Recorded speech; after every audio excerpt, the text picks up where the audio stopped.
The topic we will be presenting is crime, and I'm Brianna Mayalko. I'm Chris Deslitz. I'm Ashley Wendland.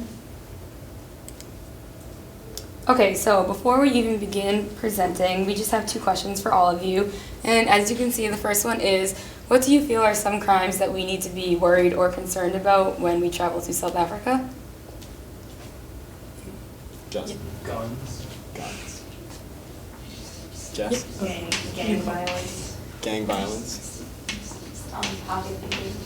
Pickpockets. Jess again. Sex trafficking. Sex trafficking. Popular topic in class. These are things that you're worried about when you go to South Africa? Yes. Or is it just crime in general?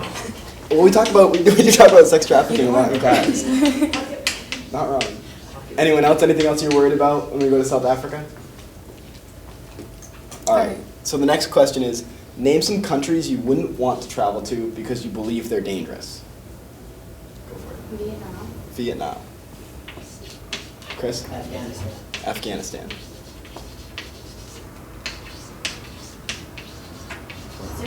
Sudan. Chris? Somalia. Can we get like two more? Sierra Leone, okay. One more country you wouldn't want to go to. North Korea. North Korea, very nice. All right, so now to start our presentation. When we began our research, these are the articles that immediately popped up, and as you can see, that's not very comforting to see that South Africa is almost this dangerous. And like I just said, crime rates are very high in South Africa, and assault, murder, and rape are topics that we continuously saw during our research, and these are the three topics that we will focus on in this presentation.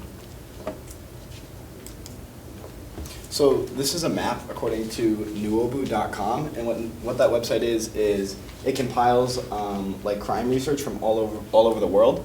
And so the colors are a little bit off here, but the United States is like a yellow. On this scale, it's about a 50. The most dangerous country in the world is Southern Sudan, so whoever said Sudan, you got it right. It's about an 85. South Africa on this scale was an 83.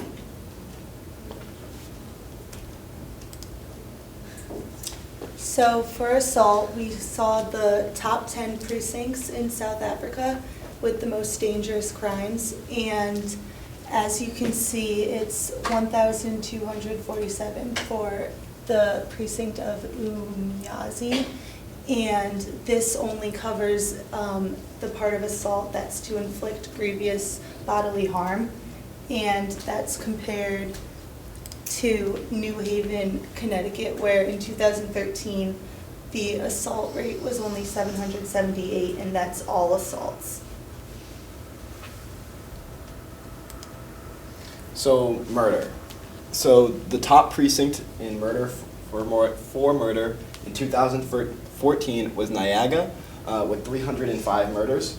So Niagara is a 1 square mile kind of city block in Cape Town with 305 murders, compared to New Haven, which just the year before had 19. So 19 for the entire city of New Haven versus 305 for a precinct that is just bigger than 1 square mile. And when we Googled that, we saw that precinct, it's literally just a few streets, and that was kind of concerning to us because of that. And next, we will go on to sexual crimes, and this is sexual crimes in general in South Africa. And again, it's the top 10 precincts of it, and these are very high numbers compared to, again, New Haven, which just focuses on rapes here. But as you can see, in 2013, it is just 76, so those are double-digit numbers compared to this, where it is triple-digit numbers of all sexual crimes. So what we're going to show you now is a video from within the last month, and it is a news report from South Africa talking about crime. South Africa's murder rate has gone up 3 years in a row. On average, a person is murdered every half an hour. But the police minister says there is no need for alarm. The statistics that we put before you They say over the 10-year period and over the 5-year period, there have been a decrease. And that's not speculated. It's worked on the basis of what has been captioned and processed before us. The Institute for Security Studies says this explanation just doesn't cut it. To present these crimes in broad categories without breaking them down into the very, very specific crimes, and then also presenting them in terms of a 10-year, 5-year and 1-year period does not tell us what happened over the last 3 years, and the last 3 years in particular is a huge problem. And it doesn't end there. Carjackings are up by 14.2%, or 16,000 cases. 10,000 more aggravated robberies were reported this year than in the previous year, an increase of 8.5%. And house robberies, the crime that South Africans are reportedly the most afraid of, have increased by nearly 1,000 cases. Levels of reported rape have decreased by over 5.4%, a drop of over 3,000 cases. While critics say this may indicate a growing reluctance by survivors to report abuse, the police have heralded these numbers as a victory. As various efforts that we make towards reducing these crimes are beginning to pay dividends. In this regard, I can highlight the continued decrease in the overall crimes against children, as the total number of reported charges further decreased by 51.31% when compared to 2013-14. Police say 1.7 million cases in total were reported in the past year. But there are no figures for how many of those cases actually resulted in convictions. Karen Morn, Cape Town. So, related to the global community, crime obviously interferes with basic human rights, and these two from the Universal Declaration of Human Rights states that everyone has the right to life, liberty, and security of person, and no one shall be subjected to torture or to cruel or inhumane, degrading treatment or punishment. And these things obviously are, they go against murder, rape, assault, everything that we found that has to do with crime in South Africa. And obviously Afghanistan, like you guys said, doesn't seem like a very safe place to travel to. And actually, South Africa is ranked higher in all of these different categories than Afghanistan in violent crimes.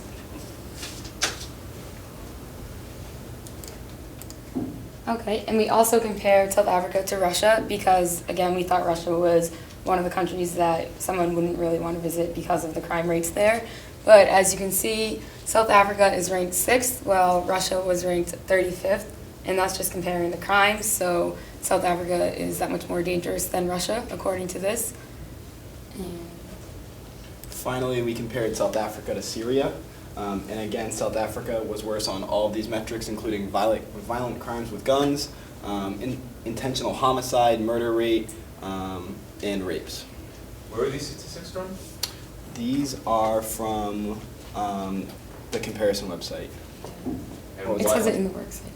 And what years are these from? Is this from before the war or after the war? 2013, 14. These were from 2013-14, so probably 2013, so about the same time. So before the big part of the war? Yes. All right. And just before that we start this, the video that we wanted to show, the lady also said that there were 49 murders a day. And just think about that. Here we don't really hear that, oh, there's 49 murders a day. And they just said it so calmly, and that's why we were kind of concerned about why aren't they really doing much to try to prevent that from happening. But anywho, on to this. Having seen this presentation and those kind of numbers, we wanted to just ask everyone, how do you guys think that we should try our best to stay safe while we're traveling throughout South Africa? Don't wander off alone. Buddy system. Probably smart. What else? What else can we do to stay safe? Go for it, Justin. Listen to Pete. Be back by curfew. I'm sure Peter loves hearing that. Anything else? All right, and does anyone feel any differently about traveling to South Africa? Neither do we. We're very excited, which is why we asked the question. We were going over our presentation last night, and we all left, and we were like, you know what? We're still very excited. So we hope you guys are too. And we also just wanted to add that, as you can see, crime is everywhere. So these statistics and numbers might be kind of shocking, because when we were doing our research, we were like, oh wow, like with everything that we kind of searched, but it was comforting to know that everywhere there is crime. But did you have your hand up? Oh, sorry. 5-minute warning. And then the work site is next, right? Yes. Perfect. So any questions? So I want to start off with the questions before I get any phone calls from parents. So where is this crime happening? So you guys did a really good job at finding the statistics, right? And so there is a lot of crime in South Africa. But what you haven't mentioned, and you mentioned the cities, but you didn't mention like where they are, what populations. So where is this crime happening, and who's mostly affected, and what are the types of crimes that tourists at risk? Where is this crime happening? So from what I could tell, it almost looked like a lot of it was focused in the townships. And it didn't seem to be happening in like more touristy, I mean like I mostly researched murder, and that didn't seem to be a major issue in like the more touristy areas. It was kind of when you got out of kind of the touristy realm and got into some of the townships that it became an issue. And as we focused on murder and rape and those kind of crimes, the ones when, like you just said, it was more so like car hijackings or robberies of stores and stuff like that in the touristy areas. What are some of the underlying issues that are causing this crime? Because crime just doesn't happen just to happen. So what are some of the reasons that this is happening? So according to the South African Police Survey, or whatever their annual document is called, they talked a lot about the escalation of crime and how in the townships things will, like something small will happen, and then something a little bit bigger will happen, and then it will just keep growing. And they had like a whole page with like the domino effect talking about it. So it's really, the cause of it is like smaller things that just build up and eventually kind of explode. Other questions? Go for it, Justin. You talked a lot about like the crime and stuff, and how how there's a lot of crime. Is there anything being done to improve those numbers to go down? Well, I wish that the video did show, just because it was a police woman, and like I said, she was kind of just like talking about it so normally and casually. It didn't really seem like they were so focused on. Yeah, we were really surprised because we were like wondering why they weren't doing anything to fix it, and they just seemed to be giving reports on it but not saying what they were doing. The report does talk about what the South African police are doing, but it doesn't really name many specifics. It talks about their focus on those smaller crimes, so like the house break-ins, the robberies, like a common assault before it leads up to like a murder. So they focus more on like the smaller crimes and not so much on like a murder.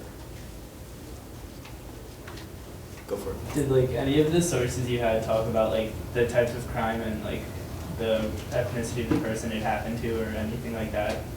Not that I saw. Did you guys see anything? Cool. Thank you.